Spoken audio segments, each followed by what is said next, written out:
Hola, me llamo Carmen Linares. Soy salvadoreña y llegué al País Vasco, al norte de España, en febrero de 2004. Para entonces llevaba casi un año de noviazgo a distancia con un vasco que había conocido en El Salvador. Él me visitaba cuando podía. Yo estudiaba medicina y estaba bastante avanzada, pero reprobé una materia y debía esperar un año para cursarla.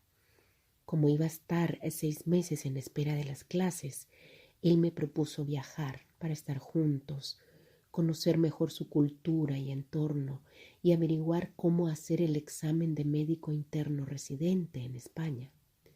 La idea era regresar después a El Salvador para terminar mi formación en medicina.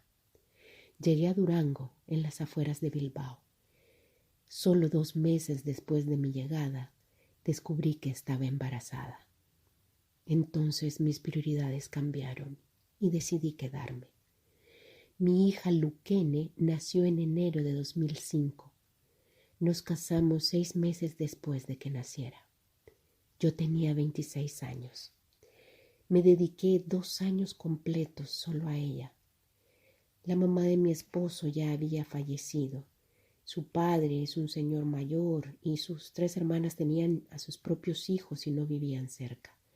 Así que me tocó hacerlo sola, como a muchas mujeres que emigramos. Mi esposo también se implicó mucho en su paternidad.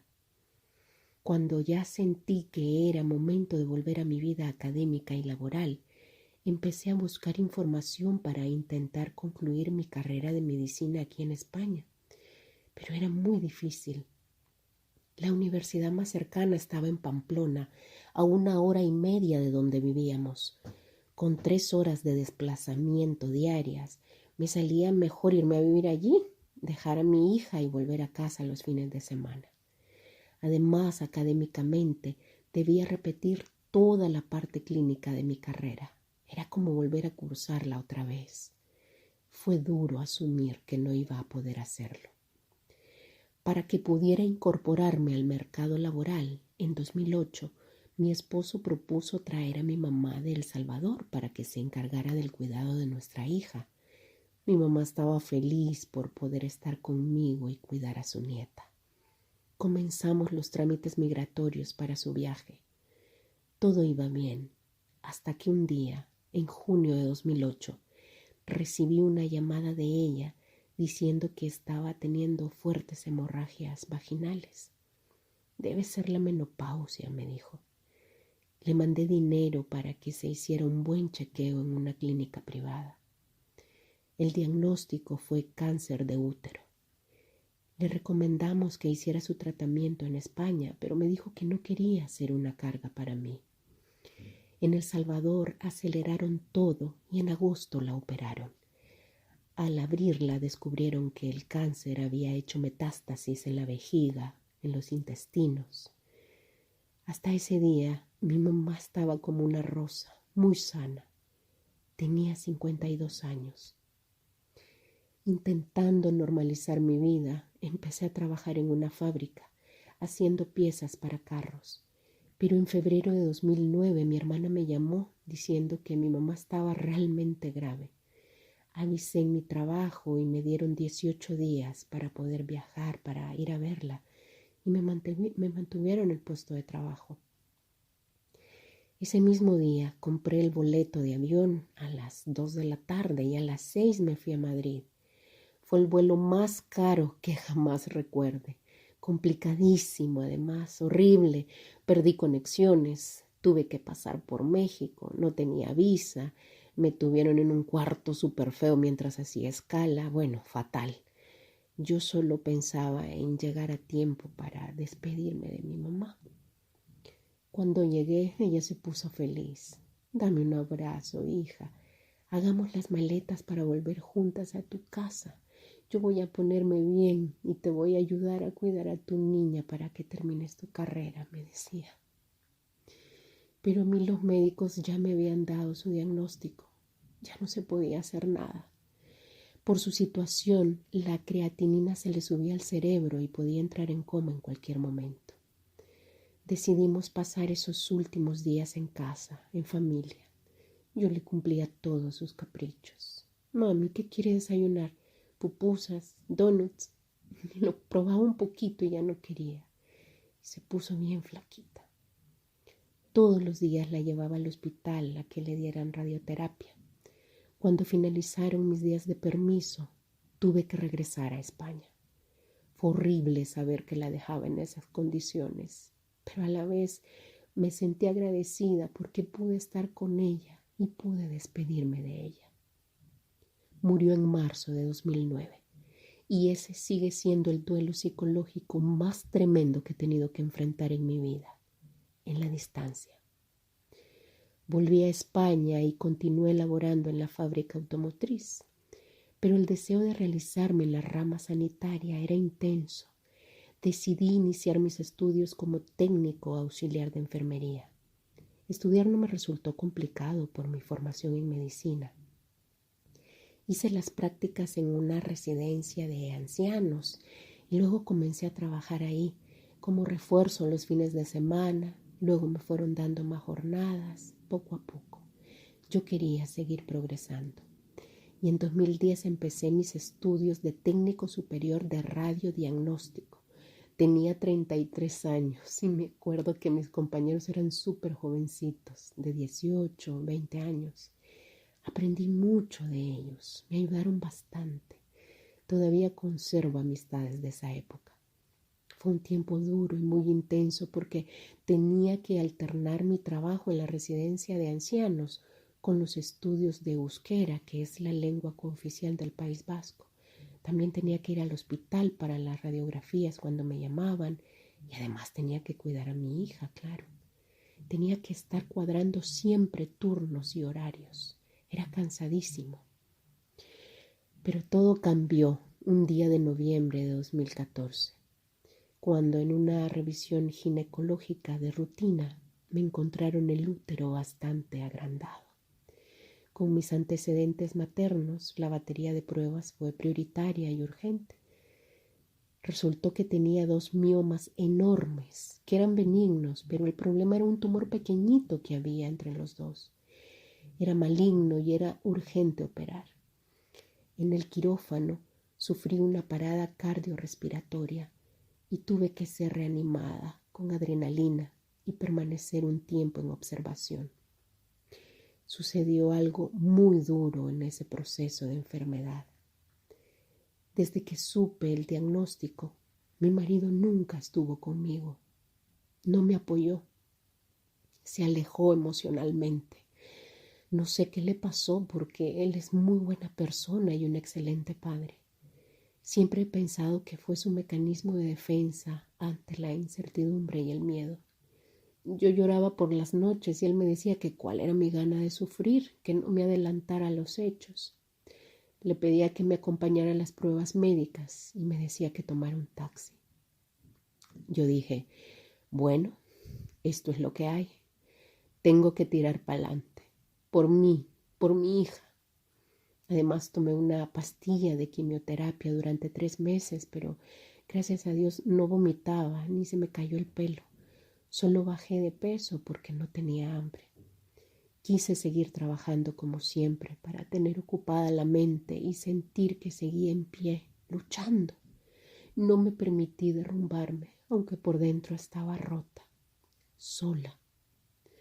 2 meses después de la operación y de literalmente revivir en el quirófano, tomé la decisión de divorciarme. Se me murió el amor por el hombre por quien había dejado todo, mi carrera, mi familia, mi país. Sabía que merecía algo distinto y yo estaba dispuesta a salir adelante y aprovechar la nueva oportunidad que me daba la vida.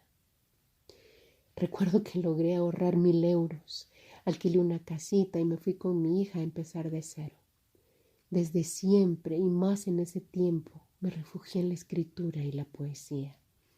Esa fue mi válvula de escape para expresar lo que sentía y ayudarme en mi proceso de sanación personal. Para estabilizarme económicamente y tener una rutina de horarios enfocada en la relación y el tiempo de calidad con mi hija, decidí trabajar nuevamente como operaria en la fábrica automotriz. La verdad es que aquí son empleos bien remunerados, con horarios solo de lunes a viernes, un mes completo de vacaciones, 14 sueldos al año, festivos, días libres. El sector sanitario es lo mío, pero debí priorizar mi situación económica y el cuidado de mi hija. Con el tiempo les cuento que empecé otra relación de pareja, pero no terminó bien. Después de varios intentos por estar juntos, por arreglar las cosas, no se pudo y terminé la relación. A pesar de esa otra desilusión personal, yo he seguido enfocada siempre en mejorar laboralmente por mí y por mi hija. Y aunque con la pandemia las cosas se pusieron mal, las cosas para mí dentro de todo fueron avanzando. En agosto de 2020 terminé un contrato de casi 5 años cuando estaban a punto de hacerme fija. Me dijeron que era por la situación, pero yo sabía que aún así la empresa no iba mal. No me sentí valorada y decidí renunciar. Estuve 2 meses buscando trabajo y ahí vino lo duro para mí. Me surgieron sentimientos negativos, tuve mucho miedo, sentí incertidumbre, inestabilidad económica. Pensaba que había tomado una mala decisión al renunciar. Pero luego dije, o me hundo o me reinvento. Y decidí estudiar un técnico en cuidados auxiliares de enfermería. Como era rama sanitaria, no me costó hacerlo.